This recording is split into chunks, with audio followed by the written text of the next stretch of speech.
सांडगे करण्यासाठी लागणारं साहित्य: 1 कप चणा डाळ, अर्धा कप मूग डाळ, पाव कप उडदाची डाळ, लसूण पाकळ्या, 1 चमचा लाल तिखट आणि चवीनुसार मीठ. 1 कप चणा डाळ, अर्धा कप मूग डाळ आणि पाव कप उडदाची डाळ एकत्र करून पाण्याने स्वच्छ धुवून घ्यायची.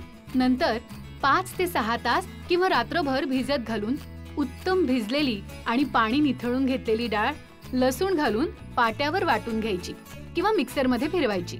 वाटणात चवीप्रमाणे लाल तिखट आणि मीठ घालून मिश्रण एकत्र करून सांडगे घालायचे आणि कडकडीत वाळवून घ्यायचे.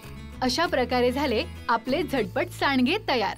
आपल्याकडे ना कुठल्याही शुभ कार्याची सुरुवात, मग ते लग्न कार्य असो, मुंज असो किंवा वास्तुशांत असो, काहीही असो, कुठल्याही कार्याची सुरुवात ही सांडगे तोडून केली जाते. आज आपण बनवतो ते मिक्स डाळीचे, म्हणजे चणा डाळीचे स्पेसिफिकली, कारण मटकीची डाळ बऱ्याचदा उपलब्ध नसते. तर घरच्या ज्या डाळी आहेत त्यामध्ये टेस्टी सांडगे कसे बनवू शकता, आणि हे मिक्सरमध्ये नाही तर पाटा वरवंटावर वाटून हे आज मी सांडगे बनवणार आहे.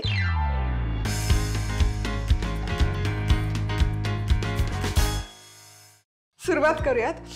सगळ्यात आधी आपण घेतोय 1 कप चणा डाळ. 1 कप चणा डाळ आहे तर यामध्ये घालतोय अर्धा कप मूग डाळ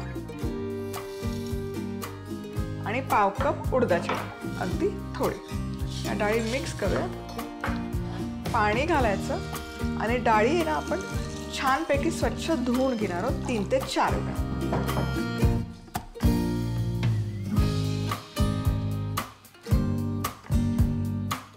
डाळी स्वच्छ धुवून झालाय की यामध्ये पुरेसं पाणी घालायचं आणि हे आपण आहे ना रात्रभर किंवा कमीत कमी 5 ते 6 तास भिजत घालणार आहोत. तर इथे हे सांडगा बनवण्यासाठी ज्या डाळी आपण भिजत घातल्या होत्या या छान भिजलेल्या आहेत. जवळपास 7 ते 8 तास मी भिजवून घेतलेल्या आहेत. आता काय करायचं, आता मी ही पाटा वरवंटावर डाळ मस्तपैकी वाटून घेणार आहे. पाणी घालायचं नाही, पाणी पूर्ण उपसून घेणार आहोत आपण इथलं. यावर घालणार आहे थोडासा लसूण, म्हणजे लसणाची पण छान चव उतरते या सांडग्यांमध्ये.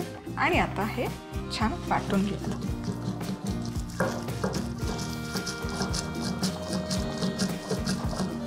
मस्तपैकी डाळ इथे वाटून घेतलेली आहे.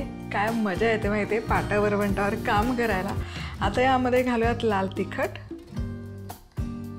तुम्हाला हवं असेल तर हिरव्या मिरचीचे सांडगेही छान लागतात. वाटणातच लसणासोबत हिरवी मिरची घालू शकता. आणि मीठ घालते आणि हे आता मिक्स करूयात.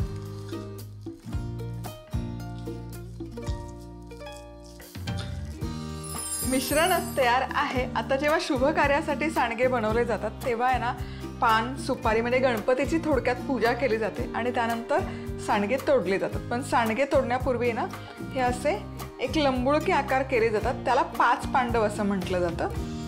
हे असे. सो जस्ट एक दाखवण्यासाठी 5 तुम्हाला बनवून दाखवते.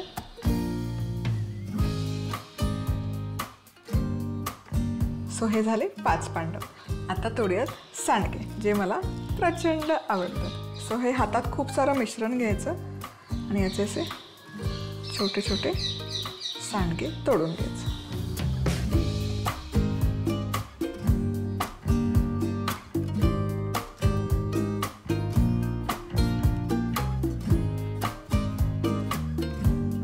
आणि मी इथे ना जरा मोठ्या मोठ्या आकारांमध्ये हे सांडगे घालते, कारण मला भाजीपेक्षा ना हे सांडगे तळून खायला जास्त आवडतात.